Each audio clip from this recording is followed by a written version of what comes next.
40대 캐나다에 건너와 새로운 커리어를 만들어가고 있는 켄준마입니다. 오늘은 코로나 사태로 인한 직장인들의 상황에 대해서 이야기를 한번 해보도록 하겠습니다. 지난 화요일, 그러니까 3월 17일에 제가 출근을 하니까 아침부터 전 직원들 다 회의실에 모이라고 얘기를 하더라고요.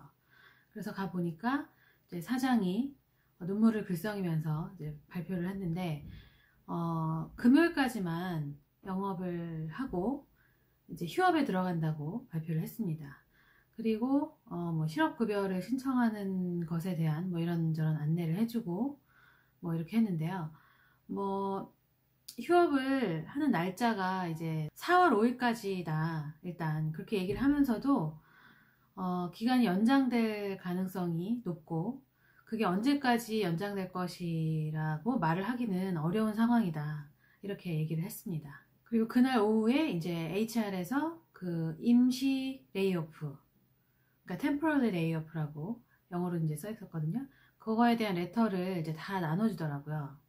이 레이오프라는 거는 해고를 의미하는데, 직원의 어떤 귀책 사유로 인해서 해고를 당하는 그런 경우에 레이오프라는 말은 잘 쓰지 않는 것 같고, 회사의 경영 악화라든지, 직원의 잘못이 아닌 회사 상황으로 이제 해고 통보를 받게 되는, 예를 들면 구조조정을 한다든지 해가지고 그렇게 되는 그런 경우에 레이오프라는 말을 주로 쓰더라고요.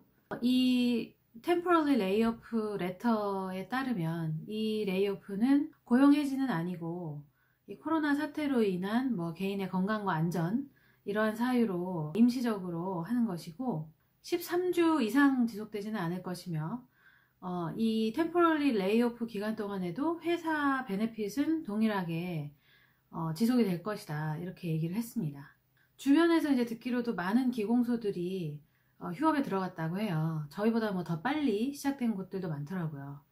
이유는 치과들이 대부분 문을 닫게 됐기 때문인데, 치과들은 정부로부터 어떤 지침을 좀 하달받았다고 합니다. 이제 바이러스 전파에 있어서 치과 같은 경우에 이렇게 환자의 구강을 직접 진료를 하는 그런 공간이기 때문에 굉장히 위험성이 높다고 보는 거죠. 그래서 어떤 응급사항이 아니면 좀 진료를 하지 마라 라는 식의 그런 지침이 전달되었다고 합니다.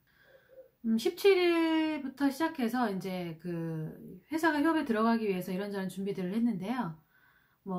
이제 실업급여 신청하는 거에 대해서 계속 안내를 하고, 마지막 날 금요일 같은 경우에는 이제 혼자서 그거를 신청하는데 잘 모르겠다, 도움이 필요하다 이런 직원들 신청을 받아놓은 걸 대상으로 이제 그 사람들을 불러가지고 직접 회사에서 마련한 이제 컴퓨터에 앉아가지고 이제 도우미들이 다 배치돼가지고 도움을 받아서 온라인으로 실업급여 신청하는 것까지 그렇게 다 이제 도움을 주고 영업을 정리를 했습니다. 그래서 저도 이때 같이 참여를 해가지고 실업급여 신청을 하고 이제 제가 사용하던 장비들 또 그런 것들 다 이제 마지막으로 언제 복귀하게 될지 모르니까 좀 청소도 좀 하고 정리하고, 이제 거의 크리스마스 할리데이 빼놓고는 진짜 365일 돌아가던 그런 것들 다 이제 전원도 다 끄고 이렇게 하고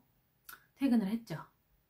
심지어 저희 방에 있던 화분들 언제 돌아올지 모르니 물 주는 사람이 없어서 죽을 거 아니에요. 그래서 화분들까지도 이제 직원들이 다 나눠가지고 집으로 가져가고 이렇게 해서 정리를 했습니다. 치과에서 근무하는 치위생사분들 같은 경우도 레이오프 된 사례들을 건너 들었고요. 식당들 같은 경우도 업무량이 현저히 줄었기 때문에 레이오프를 고려하시는 곳들이 꽤 있는 것 같더라고요. 팀홀튼이나 스타벅스 같은 커피숍들도 테이크아웃이나 드라이브 스루 같은 걸 제외하고 매장 내에서 이렇게 손님들이 앉아서 음식을 먹거나 마시거나 하는 것들은 다 이제 중단했기 때문에 아마 그쪽에서도 인원이 많이 줄어들었을 것 같고요. 지자체별로 식당 같은 곳에 매장 내 영업을 금지한 곳들이 꽤 있죠.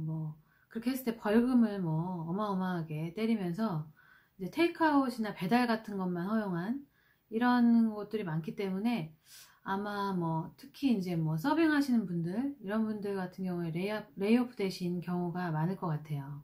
데이케어 같은 곳들은 뭐 이번 사태가 발생한 이후로 가장 먼저 영업이 정지된 곳이죠. 학교 뭐 이렇게 닫고 하면서. 그래서 아마 그런 보육시설에서 일하셨던 분들도 영향을 받으셨을 거고, 뭐 뉴스에 보니까 에어캐나다 같은 항공사들 뭐 5,000명 이상 레이오프 했다고 합니다. 이 때문에 어제 날짜로, 그러니까 3월 20일 날짜 기준으로 실업급여를 신청한 사람들의 인원이 뭐 50만 명을 육박한다고 합니다.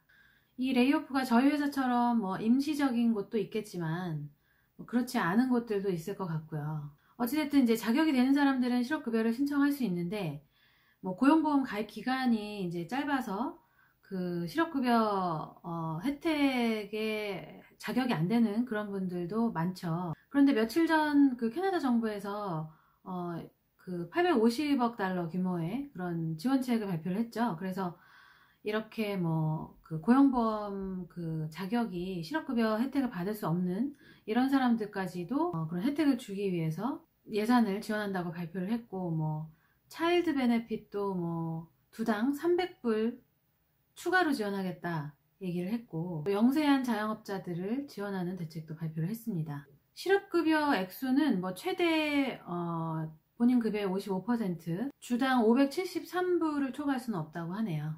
저는 이번 그 저희 회사 휴업 조치로 인해서 반유급 강제 장기 휴가를 갖게 됐네요. 그동안 뭐 건강 문제 또 시간 문제 그런 것 때문에 영상을 자주 올리지 못했는데, 앞으로 시간이 많아서 자주 할 수 있을 것 같아요.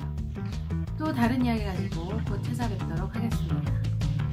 감사합니다. 켄준마가 인스타그램을 시작했어요. 유튜브에는 나오지 않는 캐나다 직장인 아줌마의 세세한 일상을 보시려면 인스타그램에서 켄준마를 검색하세요.